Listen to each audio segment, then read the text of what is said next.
네, 사회 각계각층의 이야기 들어보는 시간입니다. 토마토 인터뷰 소통인데요. 이제 여름철입니다. 장마 이야기도 슬슬 나오고 또 30도를 훨씬 더 웃도는 날들이 이제 앞으로 이어질 겁니다. 이렇게 하다 보면 또 전기료 얘기가 빠질 수가 없죠. 이와 관련해서 정부에서 전기세 누진제 개편과 관련된 논의가 활발하게 펼쳐지고 있습니다. 또 이런 부분들 어느 정도 확정되는 모습인데요. 우리 생활에는 어떤 영향을 미칠지 또 증시 쪽에서 영향이 있는 뉴스이기 때문에 이 시간에 좀 다뤄보겠습니다. 서강대학교의 이덕환 교수님 모셨습니다. 안녕하세요. 네, 안녕하세요. 네, 먼저 앞서서 정부 쪽에서 전기세 누진제 개편 방안을 좀 내놨고 이 부분에서 지금 뭐 슬슬 어느 정도 윤곽이 좀 나오는 모습인 것 같은데요. 예. 구체적으로 골자는 어떤 건가요? 정부가 원래 세 가지 안을 내놨습니다.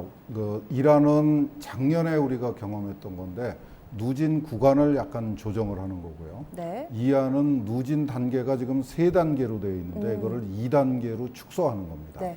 그리고 3단계는 이제 누진제를 완전히 없애버리는 그런 안을 내놨는데 네. 사실 정부가 왜 그렇게 세 가지 안을 내놨는지 모르겠어요. 원래 채택 가능한 안은 1안밖에 없었습니다. 그래서 지금 이제 1구간 킬로와트 아워당 한 90원 정도의 전기요금, 이거는 뭐 정부도 인정하고 한전도 인정하는 건데 원가보다도 낮은 가격입니다. 그러니까 네. 이건 복지의 의미가 담겨 있는 건데 네. 그게 원래 200kW 아워였었는데 그거를 300kW 아워까지 늘리고 그 다음에 2단계는 180원 정도, 2배 정도 내는 요금 구간인데 그거를 400까지였는데 450까지로 늘리고요. 그 다음에 이제 제일 비싼 요금을 내는 게 270원입니다. 네. 제 1단계보다 한 3배 정도 많은 요금을 내는 게 이제 그 이상인데, 네. 그거를 이제 200에서 300, 400에서 450 이렇게 늘리면은 소비자들은 한 달에 그 7월, 8월만 그렇게 구간을 조정하는 겁니다. 네. 한시적으로. 근데 이제 채택이 되면은 앞으로는 계속 여름마다 그렇게 이제 그래요? 확정이 되는 건데, 그러면 소비자들은 가구당 한 10,000원, 평균 10,000원 정도. 그러니까 7월, 8월을 하니까 이제 두 달에 한 2만 원 정도 혜택을 본다고 알려져 있습니다. 물론 에어컨을 많이 쓰시는 분들은 더 많이 혜택을 봅니다. 네. 그 대신 전기요금도 많이 내야죠.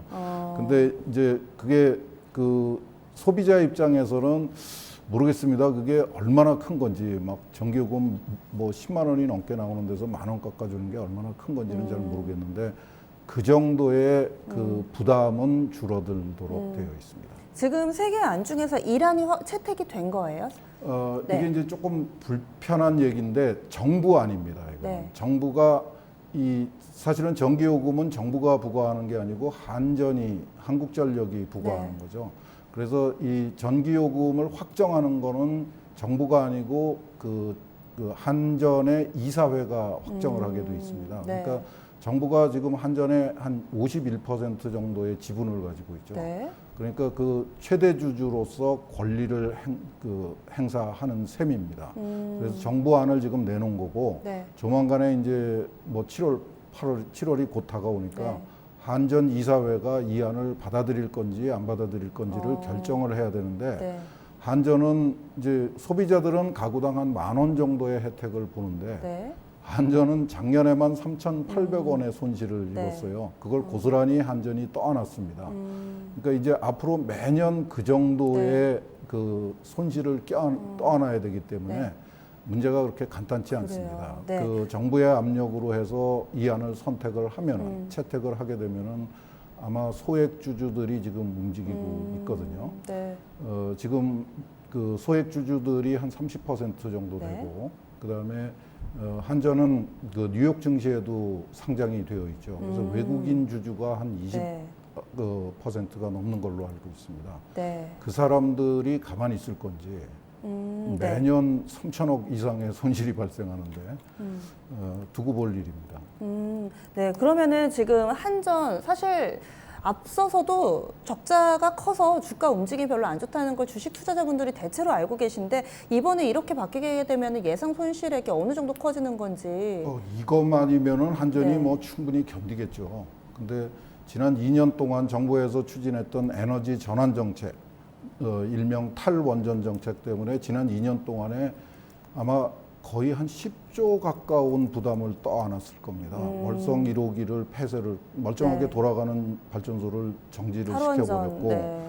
그다음에 그 진행 중이던 6기의 원전 건설 사업을 중간에 중단했기 때문에 매몰 비용도 네. 부담을 해야 되고 한전의 부담이 엄청납니다. 근데 거기다가 이제 정기적으로 매년 여름마다 3천억 가까운 손실을 네. 봐야 되니까 한전의 경영이 앞으로 그렇게 그 쉽지가 않겠죠. 원래 네. 한전이 아시다시피 네. 연 한 3조 정도의 그 이익을 남기다가 네.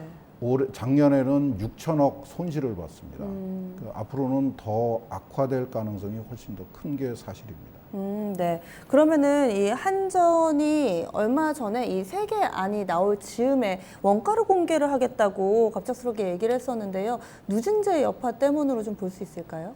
그게 지금 사실은 한전이 그 반발을 하는 거죠. 그 주주들의 압력을 반영한 겁니다.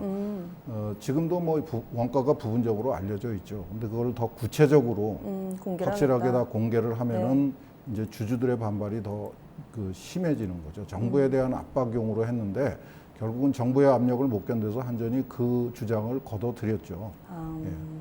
네. 그래서 그러면은 이렇게 하게 되면은 지금 한전 외에도 뭔가 이 개편안과 관련된 문제점들이 여러 가지가 지적되더라고요. 그 밖에 어떤 것들이 있다고 볼 수 있을까요? 이 누진제에 대한 설명이 좀 필요합니다. 네. 우선 누진제는 무슨 괜히 소비자들한테 뭐 부담을 주기 위해서 하는 게 아니고요. 우리의 전력 공급 시설이 충분하지 못하기 때문에 그렇습니다.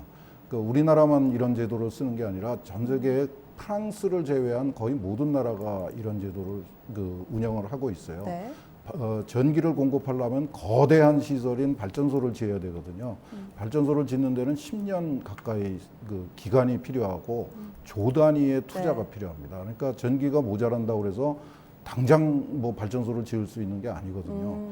그러니까 그 전기 소비가 계속 늘어나게 되면은 네. 우리 사회 전체가 감당을 못하는 상황이 벌어집니다. 그쵸. 그래서 네. 어쩔 수 없이 전기 소비를 줄이도록 강요를 할 수밖에 없어요. 그 방법으로 가장 효율적인 수단으로 알려진 게 누진제입니다.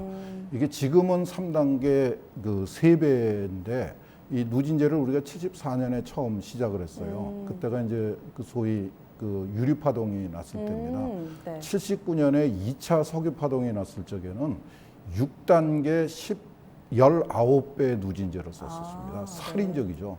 79년부터 89년까지 10년 동안 우리가 10배 이상의 그러니까 전기를 가장 적게 쓰는 가구하고 네. 제일 많이 쓰는 가구의 킬로와트 아워당 단가가 19배 차이가 났었습니다.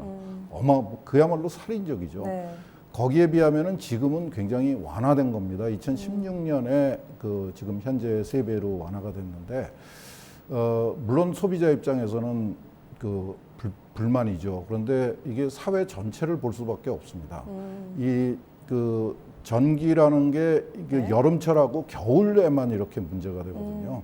지금 정부 안에 또 하나의 문제입니다. 지금 7, 8월에만 누진제를 완화해 준다고 그러는데 1월, 2월 달에 전기 소비도 여름만큼 많습니다. 네. 근데 여름에는 이제 그 쉽게 얘기해서 대도시에 있는 목소리가 큰 소비자들이 전기를 많이 쓰시고요. 네.